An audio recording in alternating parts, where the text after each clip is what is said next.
Welcome back to more Kirby Air Ride. Last time we got through the remaining Air Ride courses, so this time we're moving on to Top Ride.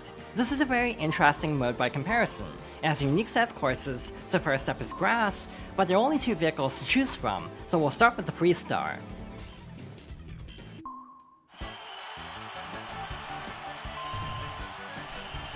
As the name implies, Top Ride is a top-down racing mode. The fundamental gameplay is surprisingly similar to Air Ride, with A, L, or R performing most actions, like sliding to charge up a boost and interacting with the environment. Other than the change in perspective, the other major difference is the smaller scale for everything. With this first course, it takes place across 7 laps to make up for the smaller size. In general, these races also tend to be a lot more chaotic, with a lot of items and stage hazards. For Grass, we have these plants that drop bombs if you bump into them. With the items, they can either slow down your opponents or give you a boost, so in general this mode tends to be a lot more hectic.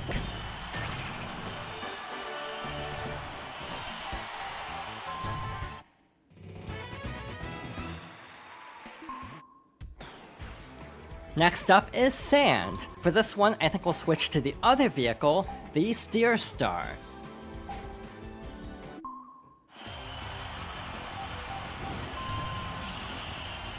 Both vehicles have very similar stats. The major difference is how they control. With the Freestar, it'll basically go in whichever direction you press on the control stick. Meanwhile, with the Steer Star, you basically only press left and right.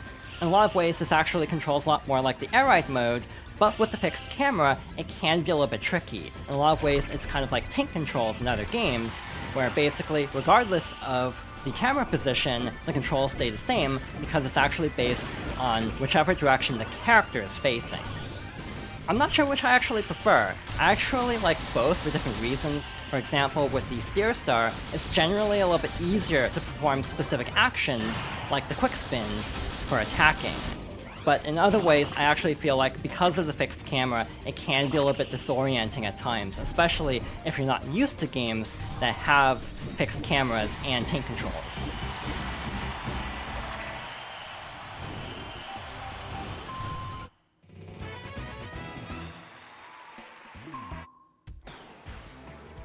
Next up, we have Sky. I think we'll stick with the Steer Star for the rest of the courses.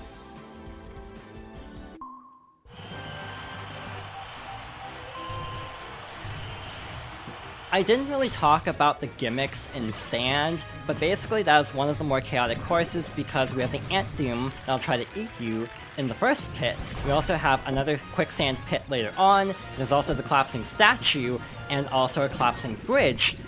So in general, Sand tends to be one of the more chaotic courses. With Sky, the main gimmick is that switch that'll basically activate the conveyor belt to try to slow down your opponents. So basically, you might want to activate it if you're in first, otherwise it might actually slow you down. So there's a bit of a risk versus reward aspect to this course. We also have these panels here that'll give you a boost upwards to help you jump across that ramp.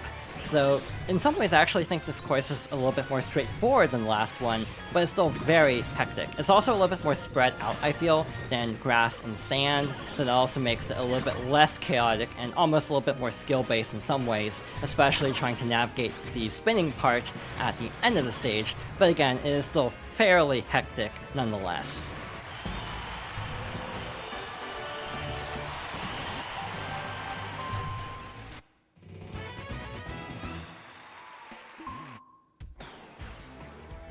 Our next course is Fire.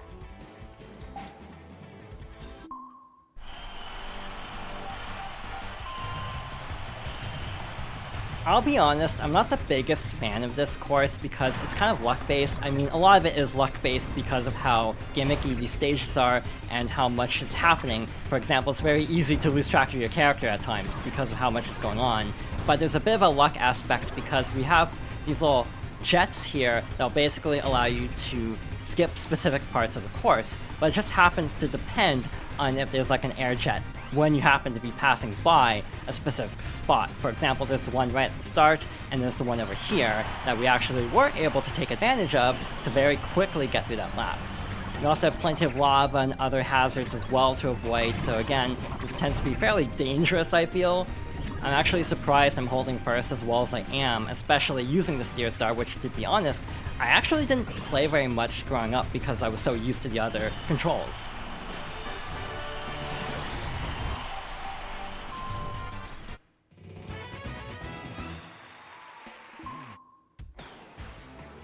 Next up, we have Light.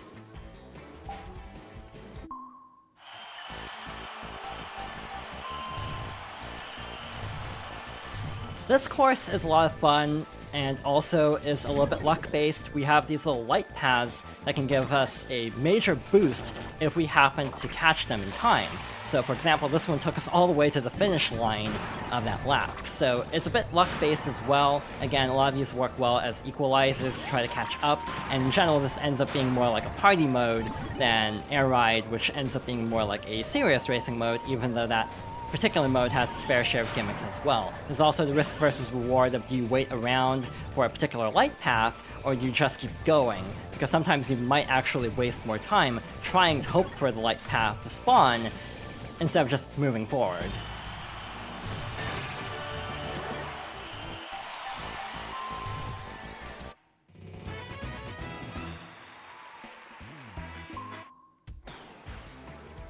Next, we have Water.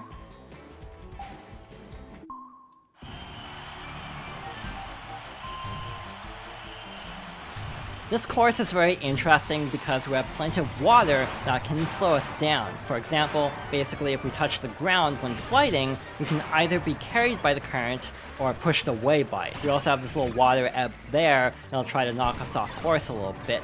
So in general, this is probably one of the more complicated courses. Also, if you run into the waterfall itself, you'll actually get stunned temporarily, so make sure to avoid that.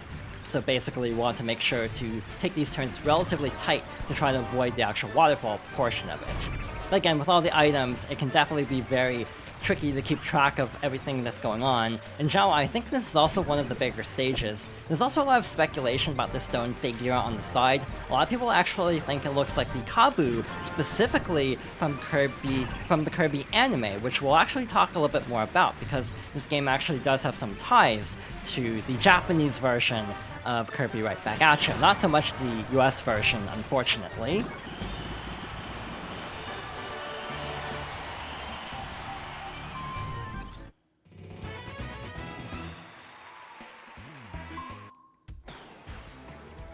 Our final top right course is Metal.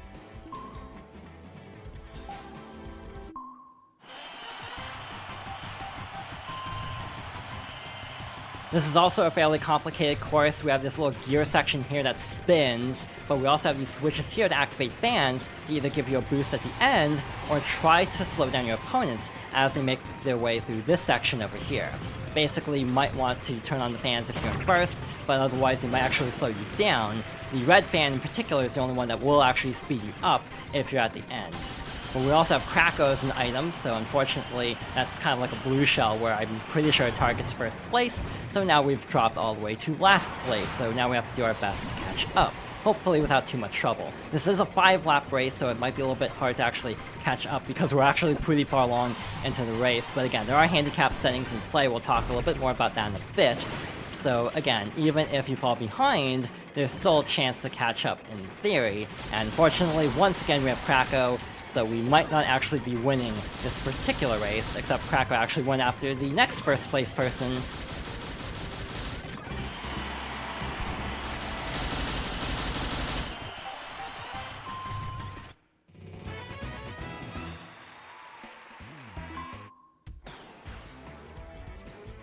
And with that, we've now gone over all of the top ride courses. Next up, let's look at the settings.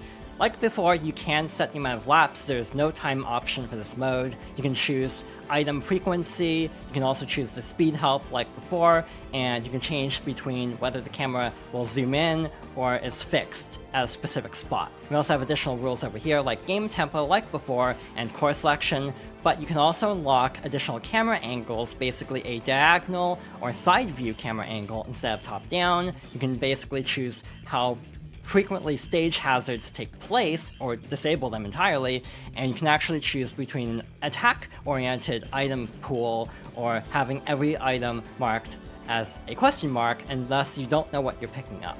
But again, these last rule sets are unlocked through the checklist, which we'll go over shortly as well. Next up we have free run. In this case, it's 5 laps for the time attack mode, and you do have items, but like before, you have a free run mode where you basically go through the course as many times as you want, trying to complete a lap as fast as possible. We have records yet again, and like before, the records won't entirely match up because, again, I did download a save that had a completed checklist, and speaking of, we do have the checklist for Top Right, and it has its own set of 120 checklists to fill out. One interesting thing to mention about the checklists is they actually have different colors depending on their unlock. So for example, if a square doesn't unlock something, it'll actually be green. If it does unlock something, it'll actually be red.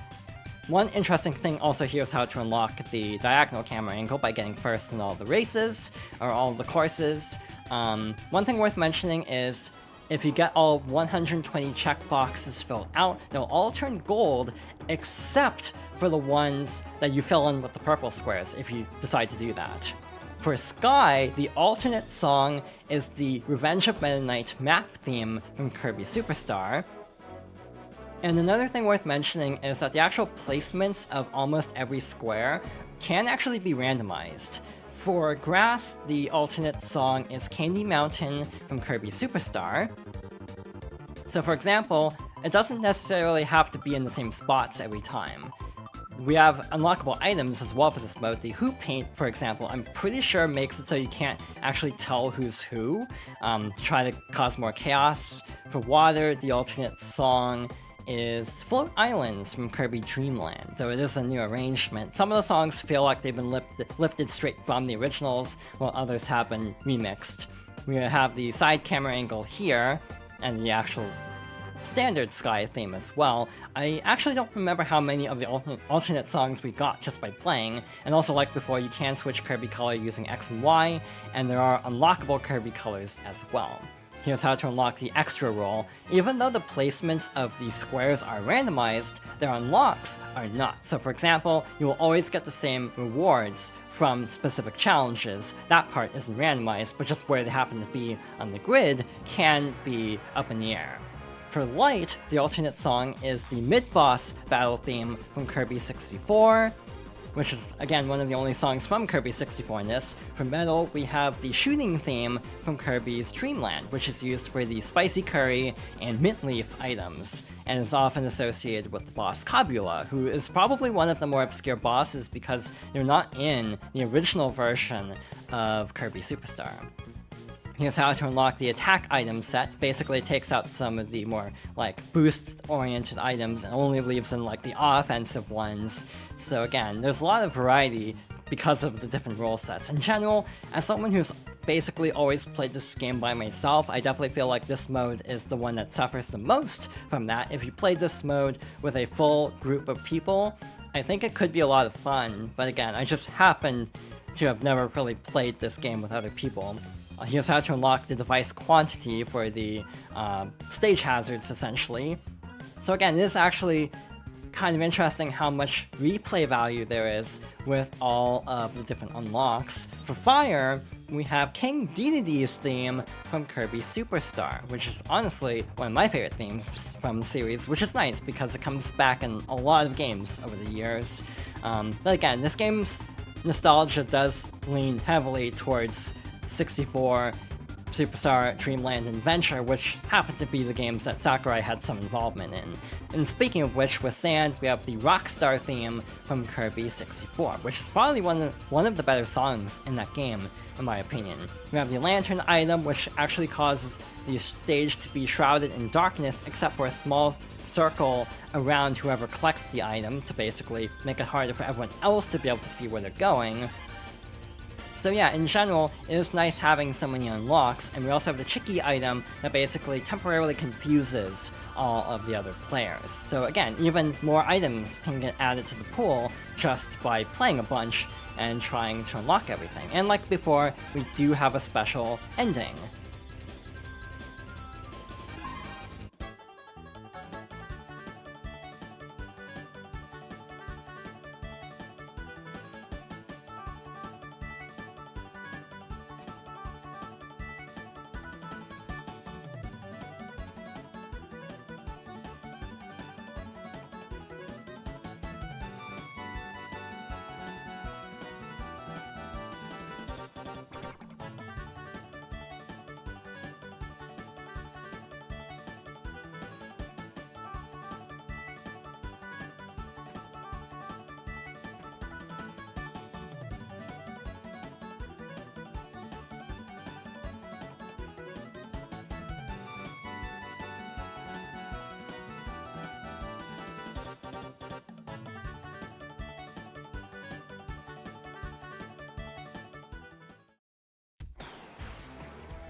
And that takes care of the top right mode, meaning we only have one mode left, City Trial, which we'll be tackling next time. So thank you for watching, and I hope you'll join me next time for more Kirby Air Ride.